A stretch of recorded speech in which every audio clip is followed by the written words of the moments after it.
ইয়াত এটা তৃতীয় শক্তি জড়িত আছে। সিয়ে ইয়াতে বৰ্ডাৰ আছে, বৰ্ডাৰ ফোৰ্স আছে, কিয় তেওঁলোকে ভালকে নাচায়, টোপনি মাৰি থাকে নেকি? কথা যদি সঁচাকে ক্ৰিমিনেল আছে, সঁচাকে যদি এনেকুৱা মাপদণ্ডৰ অপৰাধ কৰিছে, ভাৰতীয় সংবিধানে যাক সঁচাকে গুলিওৱাৰ নিৰ্দেশ দিয়াৰ ক্ষমতা প্ৰদান কৰে, এনেকুৱা মানদণ্ডৰ যদি অপৰাধ কৰিছে, তাত ভাৰতীয় জাতীয় কংগ্ৰেছে কেতিয়াও ইণ্টাৰফেয়াৰ নকৰে। কিন্তু যদি ইয়াৰ লগত ৰাজনীতি আছে, যদি ইয়াৰ লগত কিবা বেলেগ পৰিকল্পনা আছে, তেনেহলে ভাৰতীয় জাতীয় কংগ্ৰেছ তাৰ পদে পদে বিৰোধিতা কৰি যাব। ধুবুৰীৰ জনসাধাৰণ যথেষ্ট জ্ঞানী, ধুবুৰীৰ জনসাধাৰণ যথেষ্ট সংস্কৃতি পৰায়ণ, যথেষ্ট সাহিত্যপ্ৰেমী। অসম গঢ়াৰ আন্দোলনত ধুবুৰী জিলাই কেতিয়াও পিছুৱাই থকা নাছিল। আৰু ধুবুৰী জিলাৰ প্ৰকৃত মানুহে, সি হিন্দু হওক, সি মুছলমান হওক, সি আন জনগোষ্ঠী হওক, মই কেতিয়াও নাভাবো এনেকুৱা অপৰাধ কৰিব পাৰে বুলি। ইয়াত এটা তৃতীয় শক্তি জড়িত আছে, আৰু সেই তৃতীয় শক্তিক চিনাক্ত কৰিব লাগিব। কোন সেই তৃতীয় শক্তি? কোনে ধুবুৰী জিলাত অশান্তি কৰিবলৈ বিচাৰিছে? সেই তৃতীয় শক্তিক বিচাৰি উলিয়াই তাৰ ওপৰত দণ্ড প্ৰদান কৰিব লাগিব। আমি আশা কৰোঁ বিনা দোষত কোনো যাতে দোষী হিচাপে শাস্তিৰ মাপদণ্ড পাব নালাগে, কেৱল দোষীয়ে পাব লাগে, নিৰ্দোষীয়ে পাব নালাগে, সেইটো আমি বিচাৰোঁ।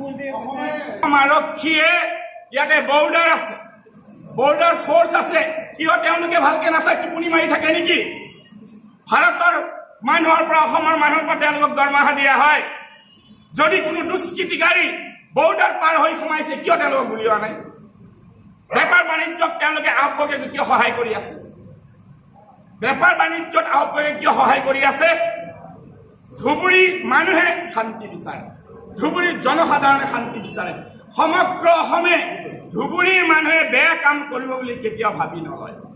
ধুবুৰীৰ মানুহে যোৱা সময়তো সংস্কৃতি, অসমৰ পৰম্পৰা ৰক্ষা কৰি ইয়াৰ পৰা শিল্পী সাহিত্যিকক আগুৱাই দি গোটেই অসম তথা ভাৰতবৰ্ষত আজিও তেওঁলোকৰ সংগীত মূৰ্ছনা আজিও মানুহে শুনে। ধুবুৰীৰ লগত আমি অন্যায় হোৱাটো কেতিয়াও নিবিচাৰো।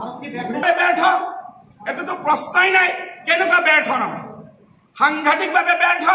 তেওঁলোকৰ ডিউটি ক'ত গৈছিল? তেওঁলোকে পাপাগাড়ী কি কৰি আছিলে? তেওঁলোকে ডিউটি কি কৰি আছিলে? তেওঁলোকে পহৰা ব্যৱস্থা কিয় কৰা নাছিলে? ৰাইজে সহযোগ কৰিব লাগিব। কিন্তু তেওঁলোকৰ চকুবিলাকত কি কৰি আছিলে চাই থকা নাছিল কিয়? প্ৰকৃত দোষী তেওঁলোকে ধৰিব কিয় পৰা নাছিল? তাৰেতো প্ৰমাণ। আপুনিতো নিজে প্ৰশ্ন নিজৰ উত্তৰ দি আছে দাদা। আপুনি ব্যৰ্থতাৰ পৰিচয়টো দি আছে। কিয় তেনেহলে এইটো কৰিব লগা হ'ল? ব্যৰ্থ হৈছে কাৰণেতো কৰিব লগা হ'ল, ব্যৰ্থ কৰিব লগা হ'ল। ধুবুৰীত যিকোনো সম্প্ৰদায়ৰ লগত অন্যায় কৰিলে ধুবুৰী জিলা কংগ্ৰেছ কমিটি বহি নাথাকে, অসম প্ৰদেশ কংগ্ৰেছ কমিটি বহি নাথাকে। ইয়াৰ বাবে সমগ্ৰ আন্দোলন সমগ্ৰ অসমত মাত মাতা হ'ব। এটা সম্প্ৰদায় নহয়, আমি এটা সম্প্ৰদায় ভাৰতীয় জাতীয় কংগ্ৰেছে প্ৰতিনিধিত্ব নকৰে। এটা মৌলানা আবুল গাজাব আছিল, আচাৰ্য বিনোৱা ভাবু আছিল, ইয়াত গোপীনাথ বৰদলৈৰো আছিল, কুশল কোঁৱৰো আছিল, শ্বহীদ মুকুন্দ কাকতিও আছিল, ইয়াত পণ্ডিত নেহেৰু আছিল, মহামানৱ মহাত্মা গান্ধীও আছিল। জাতি জনগোষ্ঠী সকলোৱে লৈ সকলোৰে ন্যায়ৰ কাৰণে ধুবুৰী জিলা কংগ্ৰেছ কমিটিয়ে মাত। ধন্যবাদ।